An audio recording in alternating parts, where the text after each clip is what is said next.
to, but we're going to put the lights off now, so this is going to be... Everyone could go, ooh, but that's good. I'm led to believe when it goes dark, by the way, it's proper dark, all right? If you start putting torches on, that'll ruin it, right? Let's try and keep it as dark as possible. Let's go. Go now.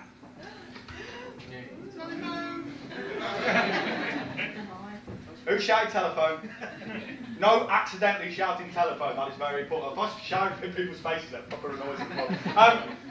Right, the first thing we've got to point out here, this is a bit weird, right? I once did a gig in a town called Keighley in Yorkshire. It was from a promoter who owed me money. And I went there, and I'd driven there for it took me 3.5 hours to drive there. When I eventually got there was 4 people in the audience. And the promoter tried to insist that he wasn't going to pay me and I should go home. And I said, no, you're definitely going to pay me and I'm going to do this gig no matter what. Now, he'd already annoyed me a little bit. I went on stage. These were very dour people from Yorkshire, right? I went on stage, proceeded to try and tell them some jokes. They were not really going for the jokes. And this gig was in a big hotel. So eventually I just went, do you know what? This isn't going very well. Shall we just play a game? At this point, they seemed to cheer up a little bit, right? So I said to them, this is a massive hotel. Let's play hide and seek. And they all went, yeah, all right. So they all went off. I said, I'll count to 100. They all went off and started scampering away. The promoter went with them, all his helpers, the bar staff, they all went with them, about 8 people. All went off, decided to go and hide in all these corridors. And when they'd all hid, I fucked off home. I could do that now, but you've probably noticed that you can still see my shadow. Now, there's a thing I like to do when I'm comparing gigs normally, which is called the arm of cheering. What I'm going to do, I can't do that because you can't see my arm. So what I'm going to do is, I'm going to flash the torch like that. When I flash the torch, I want everyone to cheer as loud as they can, okay? On the count of 3. 1, 2, 3. Yay! Good, right? If I was to put the torch on for a longer period of time, you would have to cheer slowly, in time, with me putting the torch on, okay? So as long as the torch is on, you have to cheer. So let's try it really slowly, okay? Here we go. Here we go. Here we go. Here we go. If you're wondering, by the way, if you missed out seeing my Edinburgh show this year, it's just me doing this shit for an hour, right? Here we go. Start low down when we do this, okay? Here we go. Up! Up! Up! Up! Someone's going to die! That's eerie, isn't it, right? If we were to do it really quick, like somehow, I'm going to stand in front of you now and I'm going to pull the torch out like I'm a cowboy, like that, right?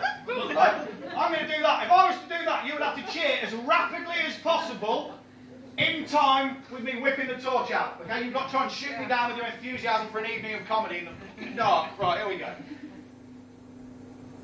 If someone wants to whistle the music from a cowboy film at this point, that makes it really cool. Thank you, good work. Here we go. Remember, very loud, very fast. Hey! Faster and louder! Hey! Whichever male member of the audience that was tremendously premature. Presumably a lady sat next to him going, it's not the first time. Let's do it one more time. Hey! Good, right? This is fun, right? I like doing this. Let's do animals. And I say that, I don't mean let's do animals, that's illegal. What I mean is, I'm going to shine the torch on the ceiling again, I'm going to shout out an animal name, and everyone's going to make the animal noise. If you happen to work in, I don't know, an office, this is like the weirdest bit of team building you have ever been forced to do. Let's start off easy, okay? Here we go. Cow! Love my job. Sheep! Wolf!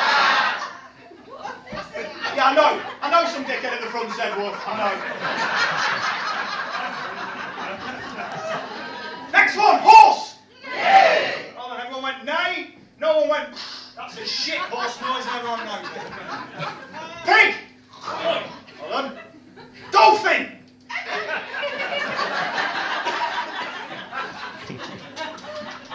You can stop doing the dolphin noises now. Couple more, right? This is an animal, but there's a universally accepted noise for it. Frenchman! Yeah, you see, universal noise for Frenchman is oh-ho-he-ho. Couple more. Cat!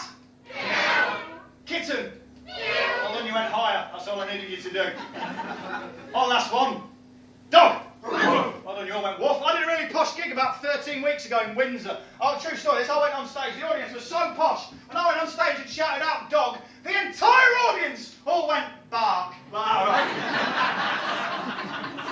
Which is a thing of beauty. I'm originally from Bronson, I'm quite working class. Don't laugh, I'm not going to nick your car, for fuck's sake, right?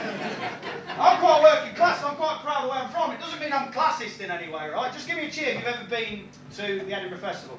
Right, no one prepared me for how overly middle class the Edinburgh Festival was. Right, because normally I ask this question about what the worst thing anyone's ever done when they were drunk is, right? I'm going to point my torch at someone, and that person is going to tell me the worst thing they have ever done when they are drunk. You there, sir. What's the worst thing you've ever done when you were drunk, my friend?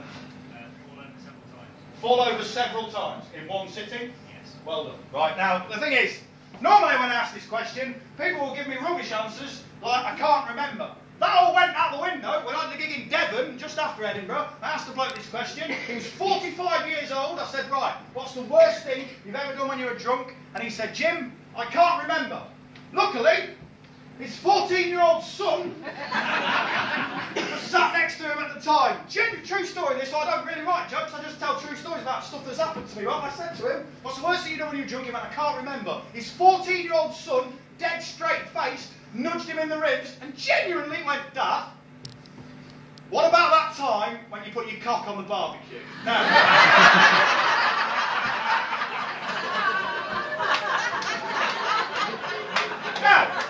firstly, you think you'd remember. If nothing else, you'd have griddle marks. Now, that's one of my favourite answers. I did a gig at St Bart's University Medical College a couple of weeks ago, and I asked this question again to a bunch of very, very posh students. And I said to them, what's the worst thing you've ever done when you were drunk? I asked one bloke, and I said, what's the worst thing you've done when you were drunk? And you're going to need to look at me in the shadows here where you can see me a little bit, okay, right? Worst thing you've ever done when you were drunk? And he went, well, Jim, once I accidentally weed in my girlfriend's face. Now, I said, how did this happen? Presumably you were sleeping top to toe in a bed after a night out. He went, no. What was happening was this. Please pay attention to my shadow, ladies and gentlemen. Right? He said, I was leaning in an alleyway having a wee. My girlfriend then tapped me on the shoulder and I turned around. And at this point I said, hang on a minute, how tall are you and how short is your girlfriend? And he said, no, Jim, that's not why it happened, right? And he gave me an answer that only a medical student could do.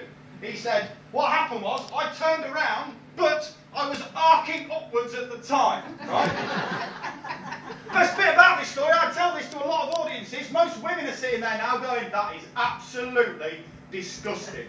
Every single man in this room, I can guarantee, is sat there thinking, do you know what? I wonder how high I could win.